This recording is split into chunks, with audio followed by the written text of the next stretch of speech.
Hello students, welcome to श्रेय coaching centre. कैसे हैं आप सब? आई होप आप सब बहुत अच्छे होंगे। तो हम लोग फिजिक्स में क्लास 12 में टॉप 500 की सीरीज कर रहे हैं। इसमें हम लोगों ने अभी तक कुल पार्ट 12 तक कवर कर लिए हैं। आज ये पार्ट 13 का वीडियो होगा। तो ये इम्पॉर्टेंट क्वेश्चंस हैं जो हम लोग टॉप 500 में कर रहे हैं। ये आपके एग्ज़ाम के टाइम में ज़रूर से आपकी बहुत ही ज़्यादा हेल्प करने वाले हैं। तो आप इन क्वेश्चंस को अपनी नोटबुक में नोट्स में ज़रूर बनाएं और इन क्वेश्चंस को बार बार रिवाइज करके लर्न करें। इसमें थ्योरेटिकल क्वेश्चंस जो ऑप्शंस में आते हैं, एमसीक्यू, मल्टीपल चॉइस क्वेश्चंस, और इसके अलावा जो न्यूमेरिकल्स आते हैं एक एक नंबर के, वो सारी चीज़ें कवर की जा रही हैं। तो ये वीडियोस आपके लिए बहुत ही ज़्यादा इम्पॉर्टेंट है। तो चलिए हम लोग टॉप 500 का पार्ट 13 स्टार्ट करते हैं। अगर हम लोग ओवरऑल क्वेश्चन की बात करें तो ओवरऑल क्वेश्चन नंबर ये 67 होगा। 66 तक क्वेश्चन हम लोग कर चुके हैं।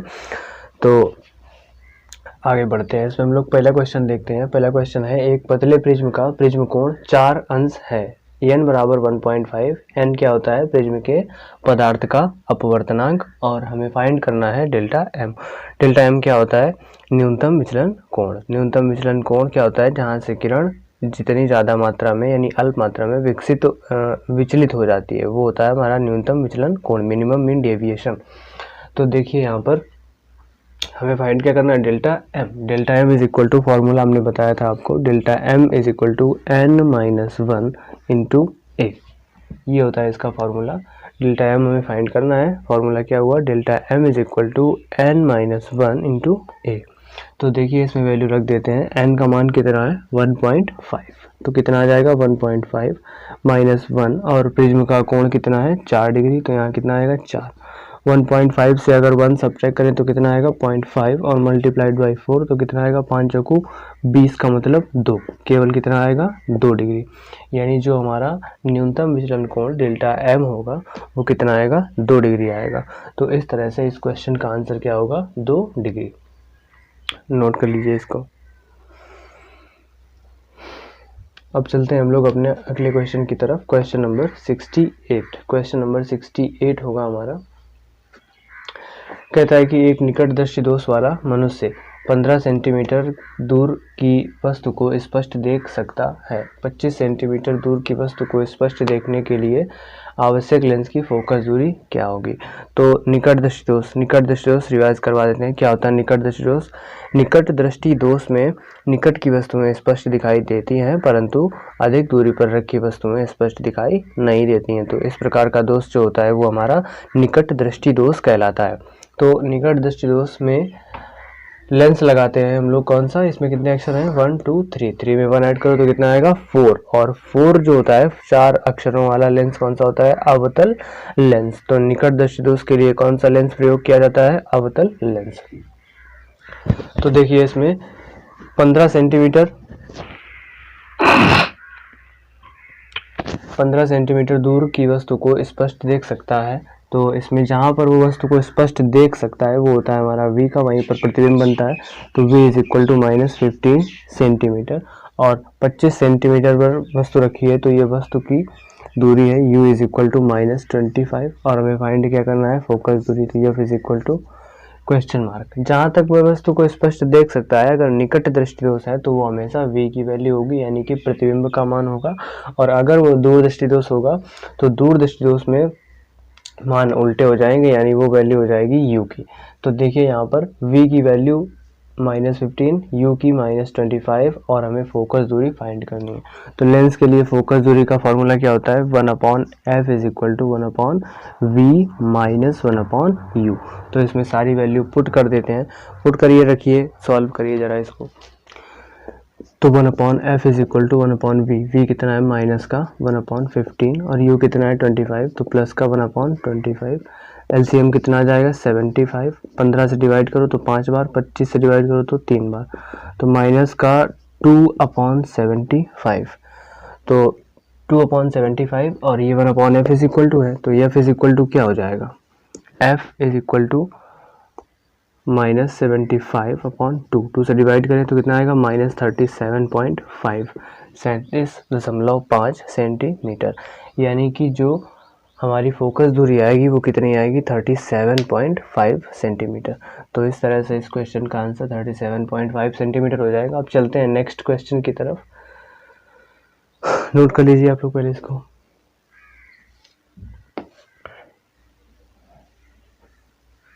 अगला क्वेश्चन है हमारा क्वेश्चन नंबर 69 क्वेश्चन है। कहता है कि एक दूरदृष्टि दोष से पीड़ित व्यक्ति कम से कम 40 सेंटीमीटर की दूरी तक देख सकता है। अब 40 सेंटीमीटर की दूरी तक देख सकता है तो 40 सेंटीमीटर पर ही क्या बना होगा, उस वस्तु का प्रतिबिंब बना होगा। यानी कि ये जो 40 सेंटीमीटर है ये किसका मान है, v की वैल्यू है।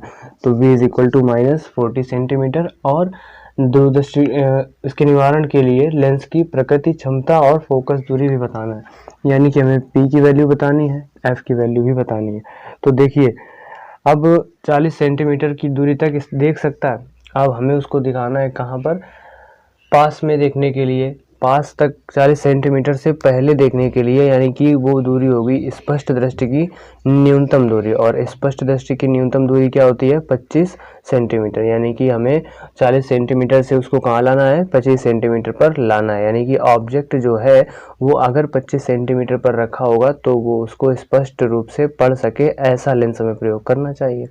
तो 25 सेंटीमीटर हमें u की वैल्यू लेनी पड़ेगी। तो u is equal to minus का 25। फोकस दूरी का formula 1/f is equal to 1/v minus 1/u। इसमें सारी वैल्यू पुट कर देते हैं। तो 1/v, v की वैल्यू कितनी है -40 और u की वैल्यू कितनी है -25, तो प्लस 1/25। एलसीएम ले लेंगे तो एलसीएम कितना आ जाएगा 200। 40 पंचे 200, 25 अट्ठे 200। तो 8 से 5 गए 3/200। तो सॉल्व करें इसको तो ये तो 1/f इज इक्वल टू आता है। तो f इज इक्वल टू क्या आएगा, इसको सीधा कर दे, यानी 200/3। और तो ये कितना आ जाएगा, लगभग 67, 3 छाक 18 और 3 छाक 18, 66.67 सेंटीमीटर। ये क्या आ जाएगी हमारी फोकस दूरी। और दूसरे नंबर में क्या बताना था, फोकस दूरी आ गई और प्रकृति और क्षमता बतानी है। तो देखिए फोकस दूरी जो होगी वो कैसी आई है, प्लस में आई है। तो लेंस हमारा कौन सा प्रयोग होगा, दूरदृष्टि दोष है तो उत्तल लेंस प्रयोग होगा। और इसकी जो क्षमता होगी, क्षमता निकाल लेते हैं। p इज इक्वल टू क्षमता के लिए फॉर्मूला क्या होता है 100/f। तो p is equal to 100/f formula लगा देंगे। तो f की वैल्यू यानी फोकस दूरी कितनी आई है 200/3। तो f की जगह पर क्या लिख देंगे 200/3। बटे वाला 3 पलट के कहाँ जाएगा, ऊपर। 2 0 से 2 0 कट जाएंगे तो 3/2 आएगा। मतलब कितना आएगा 1.5 डायोप्टर। यानी कि इसका आंसर क्या होगा, इस लेंस की क्षमता कितनी होगी, प्लस का 1.5 डायोप्टर। तो इस तरह से इसका आंसर 1.5 डायोप्टर हो जाएगा। अब चलते हैं हम लोग नेक्स्ट क्वेश्चन की तरफ। नोट कर लीजिए इसको।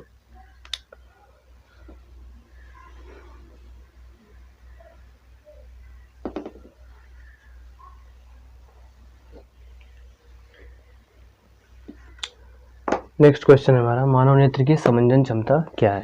ये बढ़िया क्वेश्चन है, इसको आप जरूर नोट करें। मानव नेत्र की समंजन क्षमता क्या है। देखो समंजन क्षमता जो होती है, समंजन क्षमता का मतलब होता है कि जब हम लोग पास की वस्तु को देखते हैं तो हम लोग क्या करते हैं, आँख को बहुत ही ऐसे करके देखते हैं पास में, और जब दूर की वस्तु को देखते हैं तो आँखें बड़ी बड़ी करके देखते हैं। इसका मतलब है कि जब हम पास की वस्तु को देखते हैं तो आँखें हमारी छोटी हो जाती हैं, और जब दूर की वस्तु को देखते हैं तो बड़ी बड़ी कर लेते हैं आँखें। तो इस तरह से हम अपनी आँख की जो फोकस दूरी है उसको एडजस्ट करते हैं, मतलब कम और ज़्यादा दोनों कर सकते हैं। तो कम और ज़्यादा जो दोनों कर सकते हैं, इस यही जो क्षमता होती है ये समंजन क्षमता कहलाती है। तो देखिए इसकी परिभाषा क्या होती है समंजन क्षमता की, कि मानव नेत्र द्वारा फोकस दूरी को कम या अधिक करने की क्षमता ही मानव नेत्र की समंजन क्षमता कहलाती है।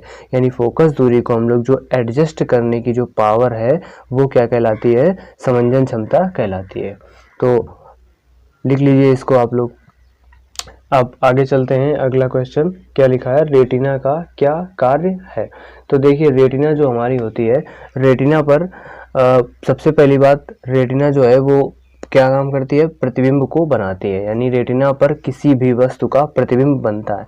अगर वो रेटिना से पहले बनता है या रेटिना के बाद बनता है तो रेटिना में यानी मानव नेत्र में जो है वो दोष की स्थिति उत्पन्न हो जाती है।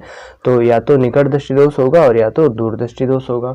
तो यहाँ पर रेटिना का हमें केवल कार्य डिफाइन करना है कि what is the function of retina. तो रेटिना का कार्य होता है कि किसी भी वस्तु का प्रतिबिंब बनाना और उस वस्तु के जो प्रतिबिंब बना है उसकी संवेदना मस्तिष्क तक पहुंचाना। मतलब मस्तिष्क तक रेटिना पहुंचा देती है प्रकाश सिराओं के द्वारा कि वो जो हमारा प्रतिबिंब है वो आखिरकार किस वस्तु का है। तो ये डिसाइड करना मस्तिष्क का काम होता है कि उस वस्तु का नाम क्या है। जैसे कि हम लोग क्या देखते हैं, छोटे पर से जब बच्चा छोटा होता है तो उसको बता दिया जाता है कि डॉग है ये, this is elephant, this is dog, this is horse, this is cat. तो अगर यही सब उल्टा बताया जाए, उसको डॉग को कैट बताया जाए और कैट को डॉग बताया जाए तो उसको क्या पता कि कौन सी चीज़ क्या है। तो इसी तरह से जो भी चीज़ें हम लोगों को बताई जाती हैं वही हमारे माइंड में स्टोर होता है और उसी का नाम जैसे ही हम उस वस्तु को देखते हैं तो हमें तुरंत से याद आता है कि इस वस्तु का नाम ये बताया गया था।